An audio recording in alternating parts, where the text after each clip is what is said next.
지난해 말 발족한 대통령 직속 북방경제협력위원회가 지금 이 시각 두 번째 회의를 열고 있습니다. 현장에 나가 있는 취재기자 연결해서 자세한 내용 들어보도록 하겠습니다. 도혜민 기자. 네, 서울 프레스센터에 나와 있습니다. 조금 전 오후 4시부터 대통령 직속 북방경제협력위원회 2차 회의가 시작됐습니다.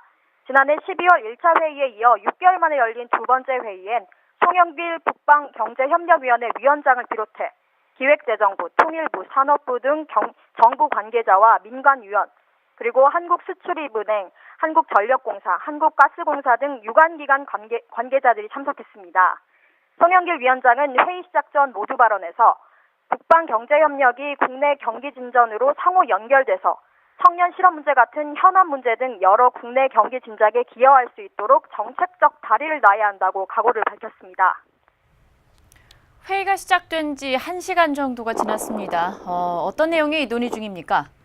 네, 오늘 회의에 상정된 안건은 두 가지입니다. 먼저 북방위는 신북방정책의 전략과 중점 과제를 논의합니다.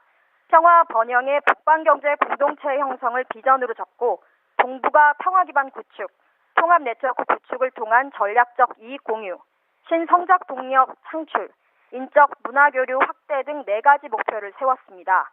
구체적으로는 14개 중점 추진 과제가 테이블에 올랐습니다.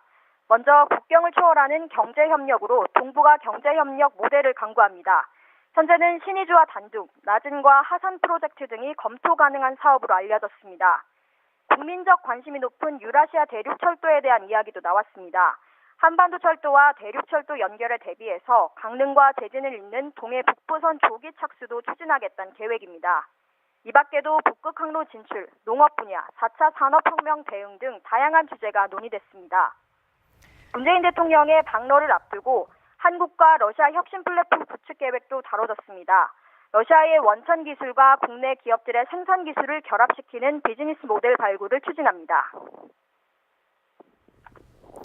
북방위 1차 회의 후에 오늘 2차 회의가 열리기까지 남북정상회담이나 북미정상회담 등 굉장히 굵직굵직한 이슈가 많았잖아요. 이와 관련해서 북방위 측의 입장은 어떻습니까?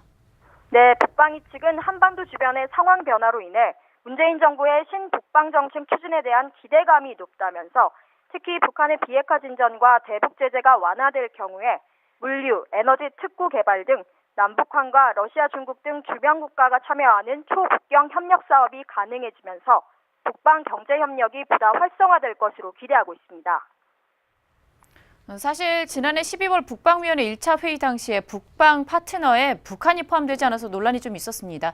북한의 참여와 관련한 이야기도 나왔다고요.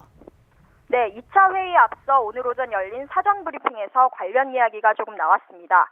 이태우 북방위원회 지원단장은 그동안 북방 사업이 진전되지 못했던 이유는 북한의 참여를 최우선에 뒀기 때문이라면서 문재인 정부는 북방 파트너 국가들과 관계를 증진시켜 나가면서 여건을 조성해 나간다면 북한도 참여할 수 있다고 본다고 말했습니다.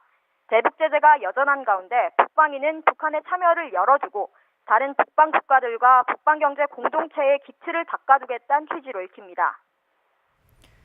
2차 회의는 언제 마무리됩니까? 네, 오후 4시에 시작된 북방위 2차 회의는 잠시 후 오후 5시 40분쯤 종료될 예정입니다. 북방위는 오늘 논의된 내용을 토대로 문재인 정부의 신북방 정책의 차질 없는 추진을 위해 컨트롤 타워로서 유관기관과 긴밀한 협업 체계를 구축하고 대국민 소통을 강화하겠다는 계획입니다. 지금까지 서울 프레스센터에서 아시아경제TV 도혜민입니다.